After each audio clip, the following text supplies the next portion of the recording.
পুলিশের সঙ্গে বাগবিতণ্ডা, নিজের ফাঁসি দাবির পর কারাগারে শাপলা চত্বর হত্যা মামলায় অভিযুক্ত লতিফ সিদ্দিকী। এর আগে তাকে কারাগারে পাঠানোর আবেদন করে প্রসিকিউশন। শুনানির পর তার পক্ষে আইনজীবী নিয়োগের অনুমতি দেন আদালত। পরে নিজ ভাইকে নিষ্পাপ দাবি করেন কাদের সিদ্দিকী।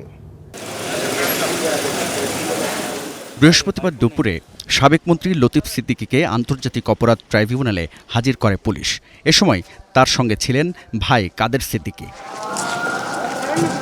এ সময় তাকে কারাগারে পাঠানোর আবেদন করে প্রসিকিউশন। শুনানির পর তার পক্ষে আইনজীবী নিয়োগের অনুমতি দেন আদালত। তবে কয়েকবার আদালতের দৃষ্টি আকর্ষণ করে কিছু বলতে চাইলে তা শুনতে চাননি বিচারক। এ সময় মেজাজ হারিয়ে গণমাধ্যমের সামনে নিজের ফাঁসি চান লতিফ সিদ্দিকী। কি বলতে চাচ্ছিলেন? তবে লতিফ সিদ্দিকীকে ফুলের মতো নিষ্পাপ দাবি করেন তার সহোদর বঙ্গবীর খ্যাত কাদের সিদ্দিকী। একজন নিষ্পাপ নিষ্কলুষ মানুষকে অন্যায়ভাবে একটা উদ্দেশ্য নিয়ে আসামি করা, এর শুধু প্রতিবাদ জানাতে এসেছি। ওকালতনামা সাবমিট করেছি, সেটা সিগনেচারের জন্য পারমিশন দিয়েছে। আমরা আবার কোর্টকে পারমিশন চেয়েছিলাম, উনি কোর্টকে অ্যাড্রেস করে কিছু কথা বলতে চান, সেটা কোর্ট ওনাকে সেই পারমিশনটা অ্যালাউ করেনি।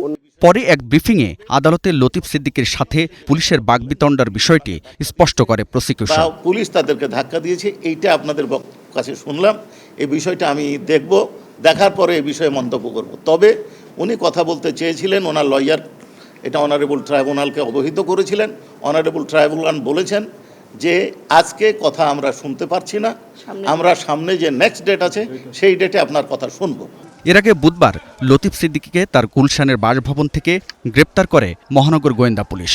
আর গত সোমবার শাপলা চত্বর হত্যা মামলায় ৪১ আসামির বিরুদ্ধে গ্রেপ্তারি পরোয়ানা জারি করেন ট্রাইব্যুনাল। হাবিবুল ইসলাম হাবিব, স্টার নিউজ, ঢাকা।